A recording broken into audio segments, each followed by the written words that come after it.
Hello my lovelies, and welcome back to Sauntering Tarot. If you're new here, hi, hello, and welcome. This is your daily tarot reading for the 16th of November, 2024. The deck we'll be using the Stardust Wanderer Tarot by Sankey is listed in the description box down below. And hopefully my background noise is not too loud for you, but let's go ahead and get started. Let's see what's happening for you for today. And just a heads up, I do have some other things coming for you in the works that are bigger readings, so be on the lookout for that in December. Anyway, let's begin.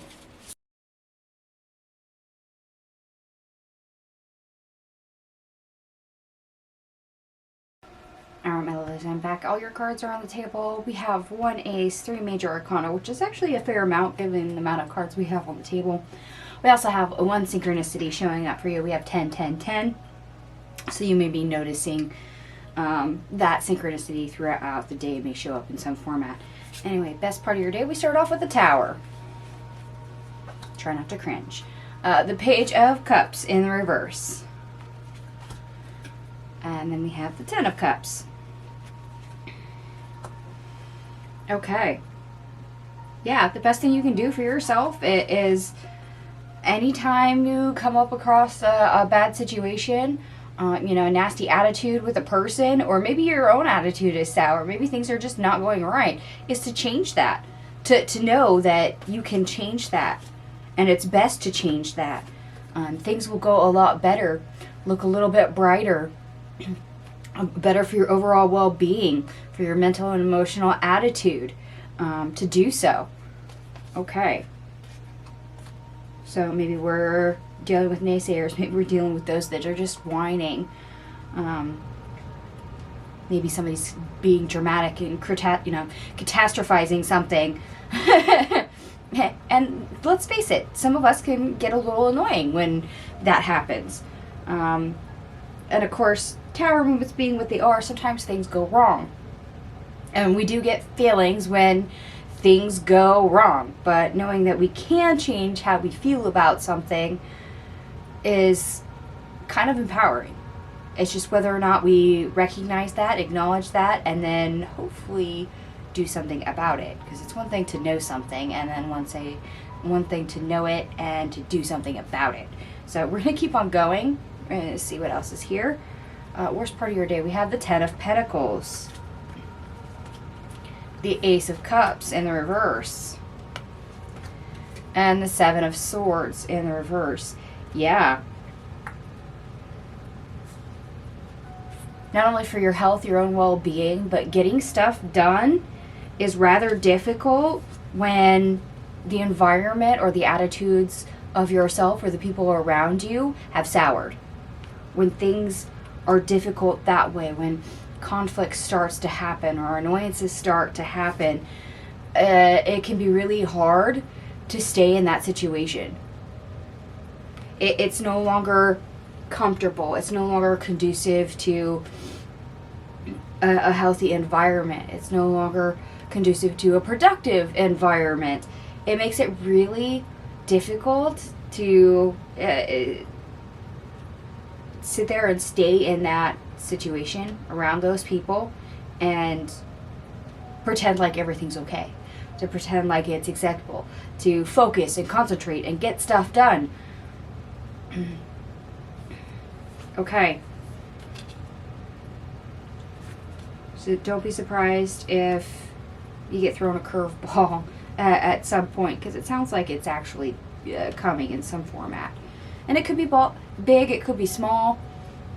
I mean, it might be really subtle in the energies. It's just whether or not you notice it. And notice it right away before it snowballs, because that's the thing.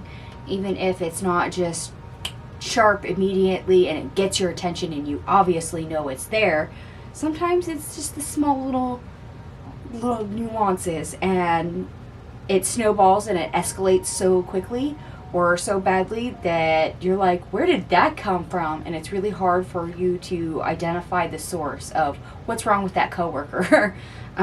What the true issue is when somebody says that everything is ruined or the day is ruined. And that goes for yourself as well.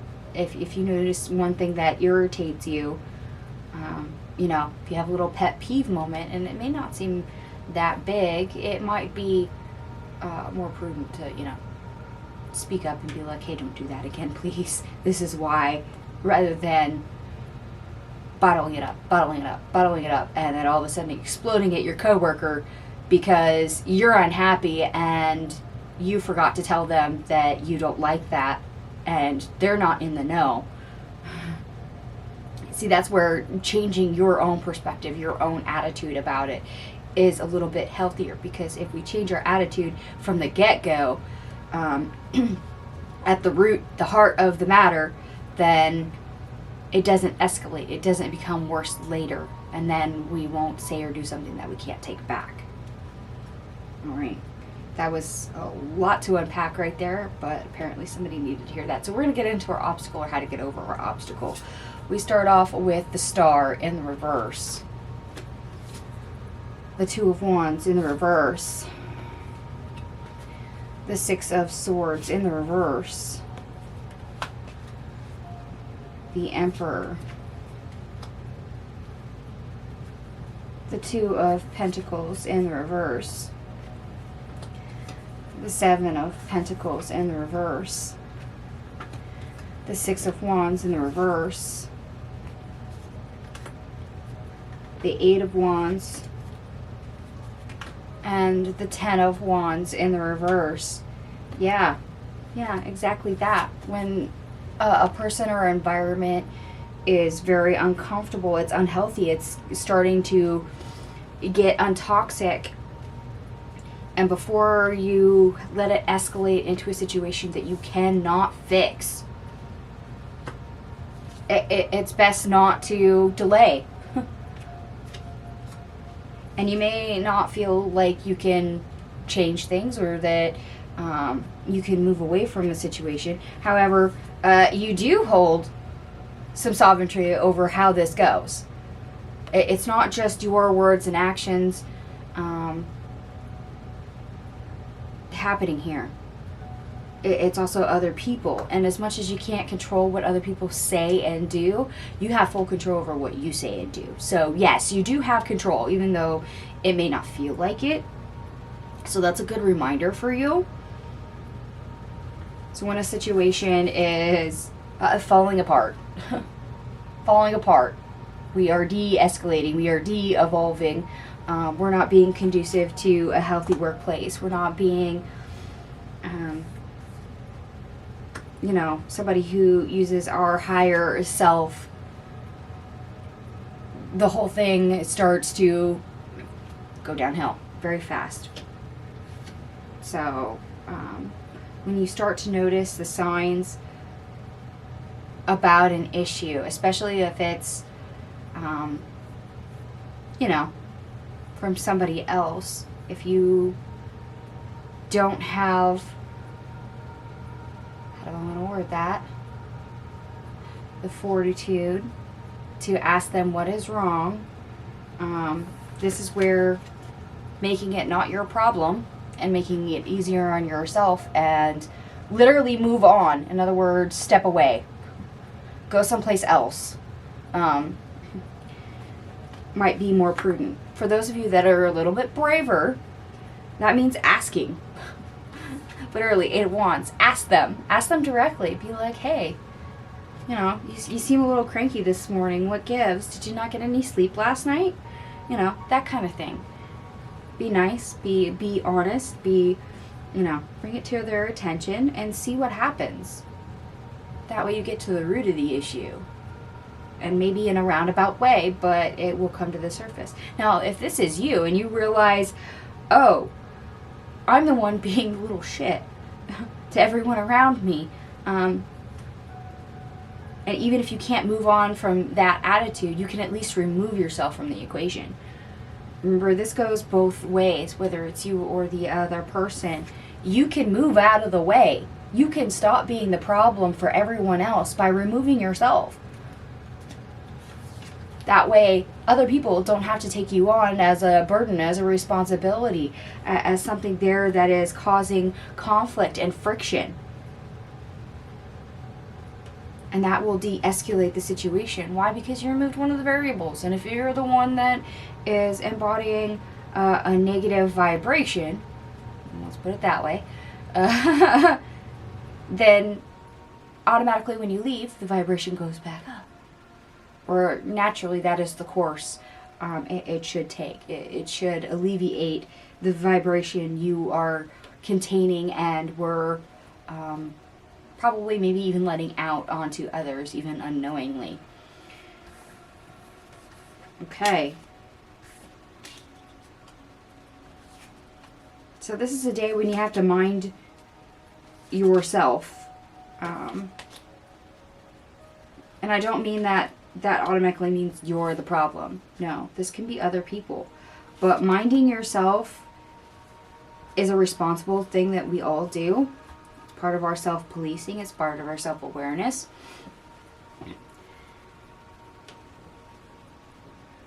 And when we are someone who is responsible for ourselves, in other words, our own words, our own actions, regardless of whether we're right or we're wrong, being able to manage our own mental and emotional health is a good thing. So, when we enter a toxic situation, removing ourselves from that is actually for our own benefit. It is for our own health. It is for our own well-being. That is a responsible thing for us to do for ourselves. Now, sometimes that means other people will follow us. Why? Because we've taken the initiative to leave. It's better for us. They realize, oh, we got to go. And if we're the problem, we're doing ourselves and everyone else a service by removing ourselves from the equation. Why? Because we're being considerate of others enough to acknowledge, okay, I'm being intrusive. I'm, lowering the vibration. I don't want to say things I don't mean. I don't want to hurt anyone. You're probably not the issue, or even if you somehow are, maybe you stepped on my toes and I'm having a pet peeve moment. I'm going to give myself space to where I can get my head on straight, to where we can work things out, or I can, get over it. That way it's not something that continues to escalate and we make a mountain out of a molehill. Don't be dramatic. Don't catastrophize. This is what we're trying to avoid.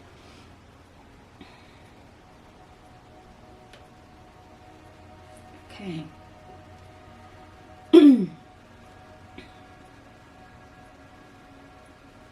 Okay. So we have to realize what's going on, either with ourselves or other people. Having that knowledge is important, that awareness. Now, whether or not we're willing to do anything about that is the difference between knowledge and wisdom. Having the knowledge that something is off, whether with ourselves or with those around us or the situation we're in, the environment itself, it is one thing. Having that knowledge. But deciding what to do with that knowledge afterwards shows what type of wisdom we have. Are we considerate of others? Are we putting ourselves first and removing ourselves from a situation or people, environment, that might be detrimental? Are we willing to be brave enough to find the heart of the matter, the source of the annoyance or the source of the toxicity? Or is it just better for all involved, for the highest good, to remove ourselves? See, this is where discernment, this is where wisdom comes into play with that knowledge once we have the awareness. And depending on the situation, depends on what you're going to need to do. And of course, that is where this Emperor card is so important, because you do have say. You do have choices. You do have power to change things, to make things better. So don't tell yourself that you don't. Don't let your ego say that you're stuck. and you've got to play things through the way they currently are. You have the power to walk away. You have the power to speak up. You know, there is options. I just want to make you aware of that. Alrighty.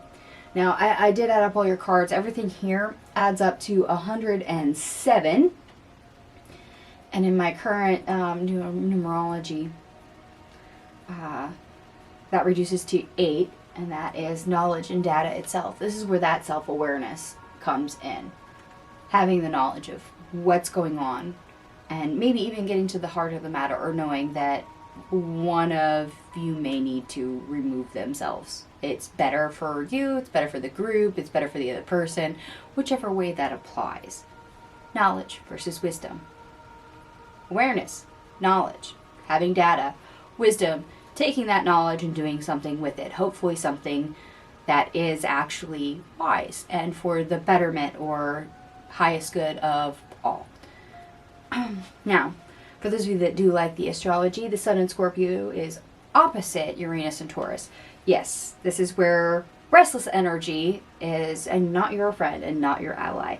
This is where you can lash out, hence the escalation that I was picking up on.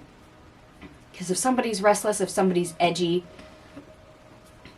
for some odd reason, there's a different heart of the matter, different source of where that restlessness is coming from, and it can escalate, lashing out, causing problems, causing toxicity, causing a different vibration, and that kind of comes into play here. So yes, restlessness can lead to lashing out, which only creates more problems for you. Get to the heart of the restless energy and work on that. The moon enters a Gemini, so yes, keeping busy on a variety of projects is very good for you, or even ideas. Using mental energy to your advantage will be a very good thing. So yes, focus, concentration, and I mentioned that here in the worst part of your day, when a situation, environment, a person is very toxic, very low vibration, you know, things are not on the up and up. Having that focus, concentration, productivity, and greater well-being is rather difficult to have while inside that space. It has an effect. Let's just say it has an effect. So this is why the other is so important, is because these two astrological placements can clash. So maybe transitioning environments or people, changing the variables might be necessary for the day. Alright, my lovelies, I'm going to go ahead and leave this here. If it resonates for you, by all means, give me a thumbs up. If it does not, no worries. It is a general reading after all, so please take what resonates, leave the rest. Thank you so much for watching, and I'll see you guys tomorrow. Bye.